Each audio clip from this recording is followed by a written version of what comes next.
উত্তরের অগ্নিদগ্ধ রোগীদের চিকিৎসায় রংপুরে ১০০ শয্যার পূর্ণাঙ্গ বার্ন ইউনিট স্থাপন প্রকল্পের কাজ ৩ বছরেও শুরু হয়নি।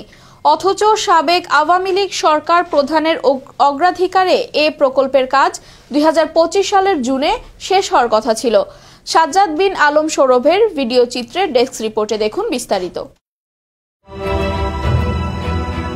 হিমালয়ের কাছাকাছি থাকার উত্তরাঞ্চলে শীতের প্রকোপ অনেকটাই বেশি।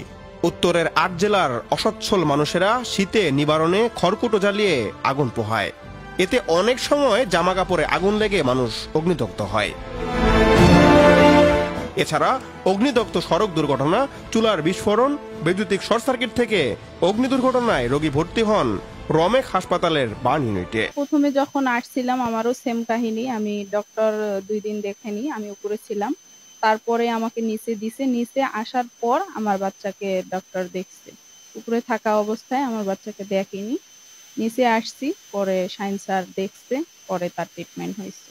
সবকিছু মিলে একটু ভোগান্তিতেই ছিলাম। যখন আমি এখানে বার্ন ইউনিটে আসার পর আমার বাচ্চার ট্রিটমেন্ট। 14 শয্যার বার্ন ইউনিটটি সারা বছরই রংপুর বিভাগের 8 জেলার রোগীদের পরিপূর্ণ থাকে। শীত এলে 70 থেকে 100 পেরিয়ে যায় অগ্নিদগ্ধ রোগের সংখ্যা। সেই সঙ্গে দেখা দেয় ঔষধ সংকট।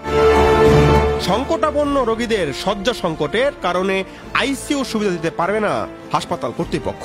এছাড়া মশা মাছি কীটপতঙ্গের জ্বালায় অতিষ্ঠ বলে অভিযোগ ভুক্তভোগী ও সচেতন মহলের। তো আমি আবেদন করব সরকারের কাছে, উপদেষ্টা মন্ডলীর কাছে, বর্তমান যে আমাদের উপদেষ্টা মন্ডলীরা আছে তারা যেন এই রংপুর মেডিকেলের এই বার্ন ইউনিটকে এবং আইসিইউকে অন্তত ব্যাপকভাবে যেন একটু প্রসারিত করে এবং সিট 100 শয্যায় যেন করে।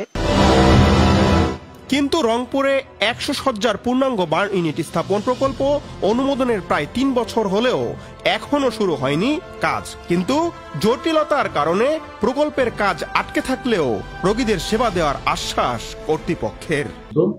বলতে গেলে এটা জোড়াতালি দিয়ে যেভাবে হোক আমরা করতেছি। তো প্রতিবারের নয়, ইমার্জেন্সি ম্যানেজমেন্টের মতো আমাদের প্রস্তুতি আছে, কিন্তু এক্সটেন্সিভ বার্ন বা অনেক বেশি লোক আসলে সেটা আমরা সামলাইতে পারবো না। তো বরাবরের মতো এই বিষয়টা নিয়ে আমরা যখন শীতের আগেই আমরা আমাদের স্টাফ এবং হসপিটালের পরিচালকের সাথে কথা বলি। আমাদের কিছু স্যালাইন, গজ, ব্যান্ডেজ, ড্রেসিং ম্যাটেরিয়াল যেটা লাগে সেটা আমরা বরাবরের মতো এবারও আমরা নেব।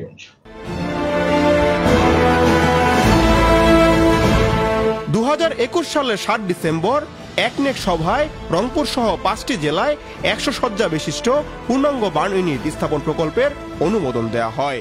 2021 সালের 7 ডিসেম্বর একনেক সভায় রংপুর সহ 5টি জেলায় 100 শয্যা বিশিষ্ট পূর্ণাঙ্গ বার্ন ইউনিট স্থাপনের অনুমোদন দিয়েছে সরকার। এই প্রকল্পে নির্মাণাধীন ব্যয় ধরা হয়েছে 456 কোটি টাকা। এই প্রকল্পে সরকারি অর্থায়ন ছাড়াও ঋণ দিয়েছে সৌদি সরকার। কিন্তু বর্তমানে পূর্ণাঙ্গ বার্ন ইউনিট স্থাপনের কাজটি হচ্ছে বাতির নিচে অন্ধকারের গল্পের মতো।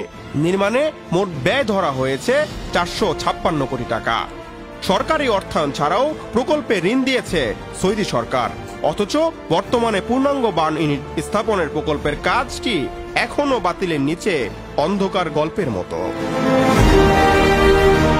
Hasibul Hossain Arnab, news 21 news desk.